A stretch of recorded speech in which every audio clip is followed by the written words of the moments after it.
yung mga halaman na inilalagay natin sa bakod, di ba? Nagpapalit siya ng kulay, na yun yung nakita ko na magandang ilagay sa bakod para maiba naman, hindi yung puro karamihan doon sa mga nakikita natin mga kapitbahay doon na mga tanim, puro berde ang ano lang nila, ang mga halaman doon.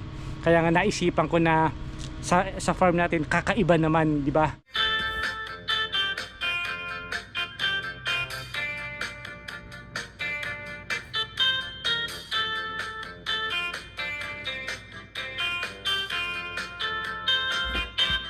Magandang araw mga kapanyero, welcome back po sa ating channel. Eto, nandito na naman tayo sa Edmonton. Wala tayong ibang gagawin ngayon kundi manguha ng mga seedling. Aksidente ko lang na nadaanan itong karsada na to. Dati hindi ito yung talagang way na dinadaanan ko. Kaya i-share ko na rin sa inyo na kung saan tayo kumukuha ng mga seedling noon. 2 years ago mga kapanyero, nanguha na ako rito ng ng mga maliliit na pine tree. Pero karamihan sa mga nakuha ko rito, iyon pa yung mga nabuhay sa farm natin. Kaya ngayon, naisipan kong bumalik, kumuha ng mga konti lang ang kukunin natin. Mga 10 hanggang 12 seedling lang. Itong lugar na to, itong karsada na to, itong mga malalaking puno na to, parang parang 5 minutes walk lang sa townhouse na tinitira natin. Kaya ito, naglalakad lang tayo. May dala tayong lalagyan, tsaka itong maliit na shovel na to, na maliit na pangkuha na seedling. Nasabi ko rin naman to sa mga naun dating video na halos 85% ng mga itinanim natin sa farm galing lang dito sa Edmonton. Kaya nga, mas gusto ko pa ngayon na manguha na lang ng mga ganito kaysa bumili. Unang-una, di ba? Wala tayong gastos, hindi man siya makasurvive, hindi masakit, di ba? Kaya ngayon, mas gugustuhin ko pa na manguha na lang ng mga ganitong seedling kaysa bumili. Dahil nga mataas din ang presyuhan ng mga halaman dito. Tapos hindi ka na makakasiguro kung makakasurvive nga, di ba? At least ito, hindi man siya makasurvive, pwede mong palitan, di ba? Kuha ka na lang ulit hanggang sa makasurvive, hanggang sa mabuhay ng mabuhay, lumaki, di ba? Pero sa nakita ko naman na pag-check natin sa farm natin, napakadaming buhay na galing dito. Kaya nga naisipan kong balikan yung lugar na to. Kaya i-share ko na rin sa inyo kung nasan tayo ngayon. Kaya mga kapanyero, nandito tayo, mga naglalakihang mga puno na yan. Yung ilalim niya, napakaraming seedling. Yan napakahaba nung karsada na yan, na puro malalaking pine tree. Ayan mga kapanyero. Ito yung dito tayo maghanap. Yan Kung makikita nyo mga kapanyero, ayan Yan yung mga seedling na yan. Yan yung mga kinukuha ko dito. Mahabang karsada to na ganito kalalaki ang mga puno. Tapos napakaraming seedling niya sa ilalim. Dito lang ako nangunguha. Mga kapanyero, tara kuha tayo. Pipili lang tayo ng mga seedling na magaganda. Yung mga malulusog na. Di ba? Yan, tulad dito mga kapanyero. Yan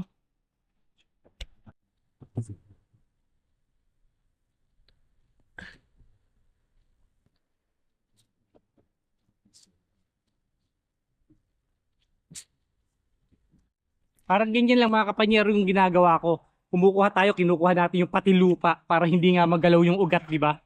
Kaya ganyan lang. Ang dami rito, yan yung mga maliliit. Parang ganun lang yung ginagawa natin. Nagkaroon na tayo ng halaman, di ba? Na masasabi, at least sana makasurvive, di ba? Ito mga kapanyero, bali hindi pa naman natin to ididiretso sa farm. Hihintayin pa natin to ng mga 1 hanggang 2 buwan na dito muna sa Edmonton.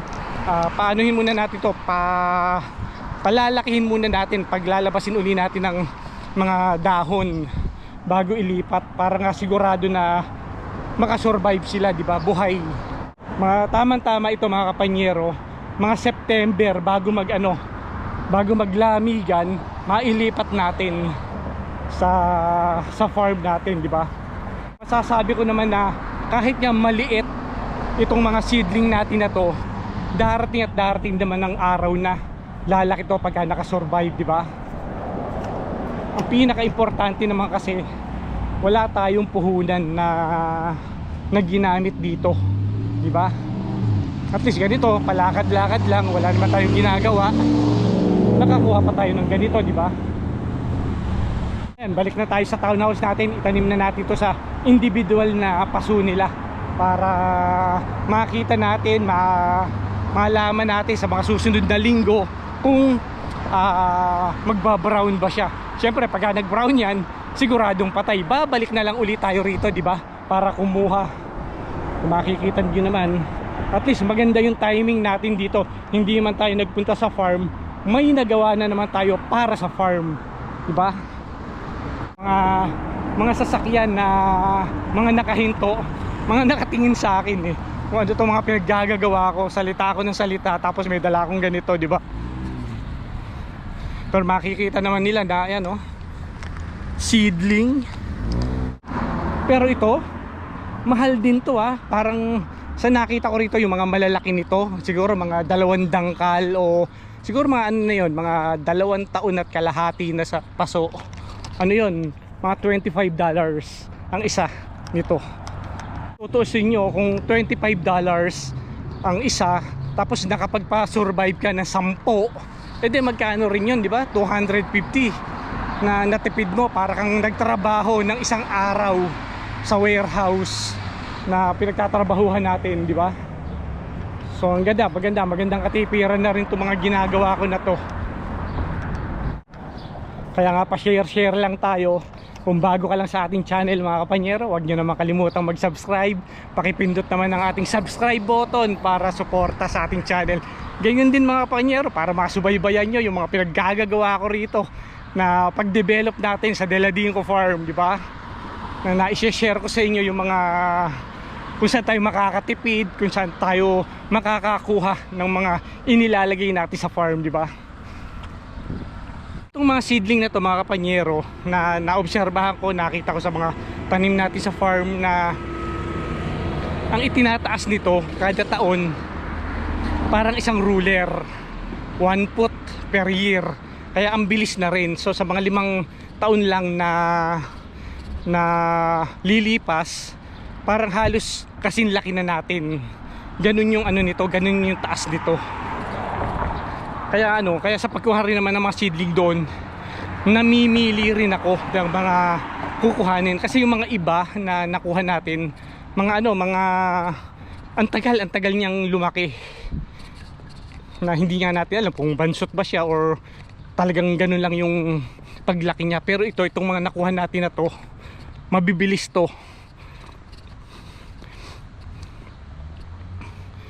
Kaya nga mas gugustuhin ko pa na manguha na lang ng ganito kaysa bumili, kasi nga pagka ganito mas sigurado pa tayo na mabubuhay, di ba? Mas maganda pang manguha na lang, wala kang katalo-talo sa mga seedling na to. Yun nga lang, konting tiyaga, konting lakad, pero itong layo na to sa tinitira natin, 5 minutes walk lang. Kaya nga ang ganda, di ba? Sa na-discover kong to. Pero noong kasi mga kapanyero, nung una kong kumuha dyan 3 years ago, natsambahan ko kasi na may nagmo-mower. Siyempre yung government employee yun na naglilinis dun sa area na yun. Tapos nagpaalam ako na kung pwede kong kumuha ng mga seedling. Pumayag naman siya na kuhanin kong araw. Kasi pagka nadaanan nyo ng mower, wala na, patay na, di ba? Mapuputol na siya, mamamatay na siya. Kaya nga sabi niya sa akin noon, mas magandang kuhanin mo na lang na kuhanin. Kaya ang dami kong nakuha noon. Ang naging problema ko lang naman kasi noon, yung mga itinanim natin sa farm, hindi ko nilagyan ng tanda. So pagka naglakad ako doon sa mga hindi nalilinisan, natatapakan ko yung mga seedling na yon. Kaya nga ngayon kukuha ulit tayo, lalagyan na natin ng tanda. Marami ako natapakan talaga. Kaya nasayang lang din.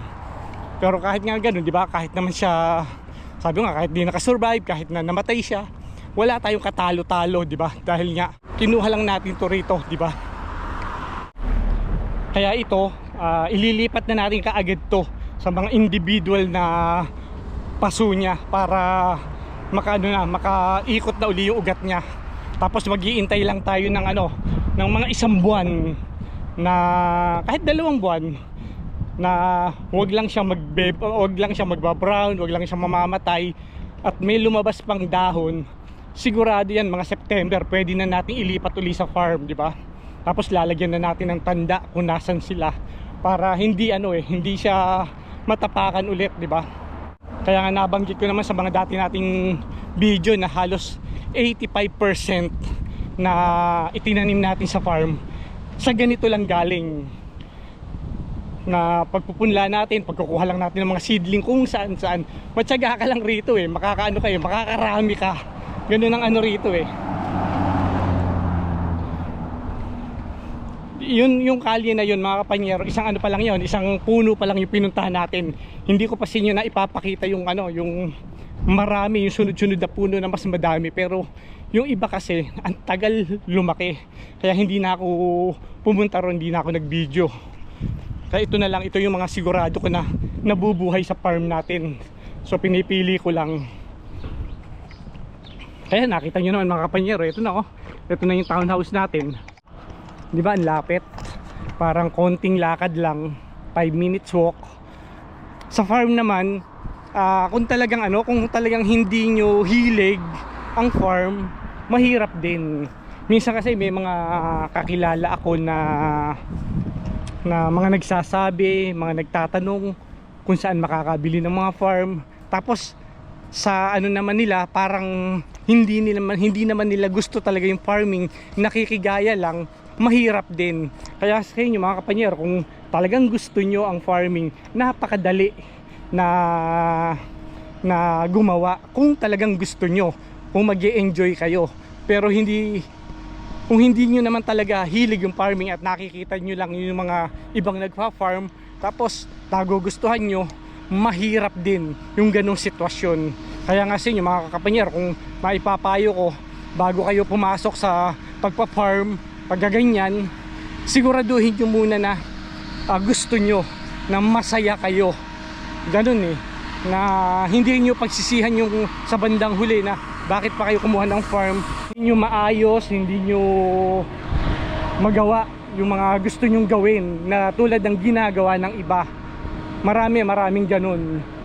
Magtatanim na tayo, itatanim na natin to, mga kapanyero.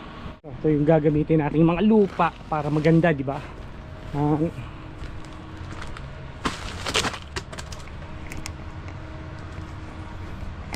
Nakita niyo naman, ang daming kalat, di ba? Yan. Ang bilang nga pala nito, 25 na piraso. Yan. Mabuhay lang ang 15. Mabuhay lang ang 15 puno na to, ng mga bagong seedling natin na to. Maganda na, kaayusan na. Dahil nga, di ba, lagi ko naman sinasabi sa inyo na hindi naman lahat sa mga tanim natin nabubuhay. So at least 15 puno ang makasurvive dito ngayong September. Magandang na yan, magandang simulain na naman yan. Makapaglagay ulit tayo ng mga bagong seedling na ganyan, di ba? Tapos lalagyan na natin ng mga tanda, dahil nga nasabi ko doon sa mga una nating video na ang dami ko noon na inilagay.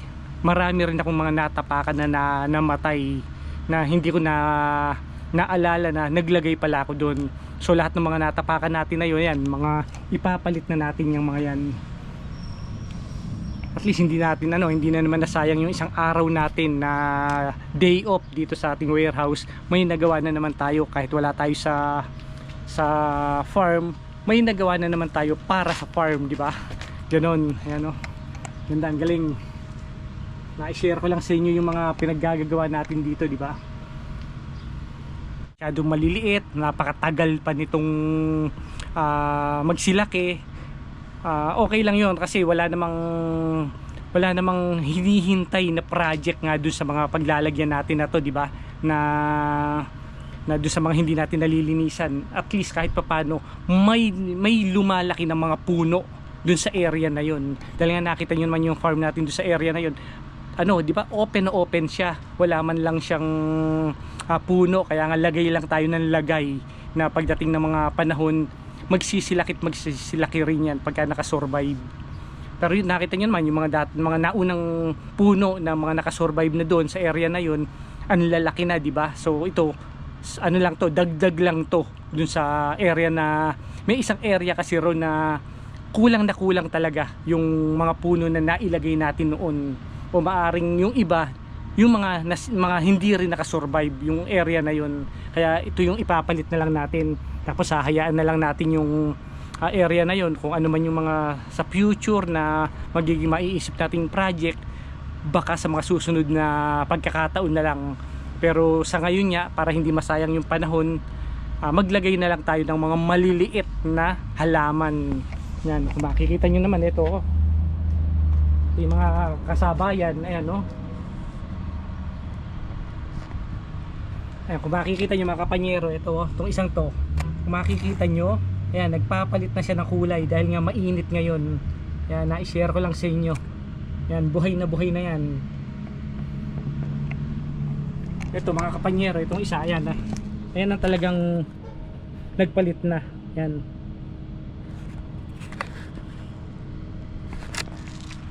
Kaya nga ang ganda nun pagka lahatan na, naging kasilaki na natin yan. Ulitin ko lang rin na yung mga halaman na inilalagay natin sa bakod, di ba, nagpapalit siya ng kulay, na yun yung nakita ko na magandang ilagay sa bakod para maiba naman, hindi yung puro karamihan doon sa mga nakikita natin mga kapitbahay doon na mga tanim, puro berde ang ano lang nila, ang mga halaman doon.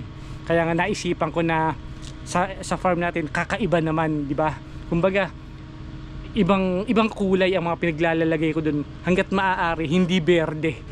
Nakita nyo yung makukulay para maganda sa paningin ng iba. Ito naman mga seedling na ilalagay natin na to, pangmatagalan talaga yan, napakababagal magsilaki yan. Pero yun nga, kahit paano meron tayong nakikita, di ba, na pagbabago dun.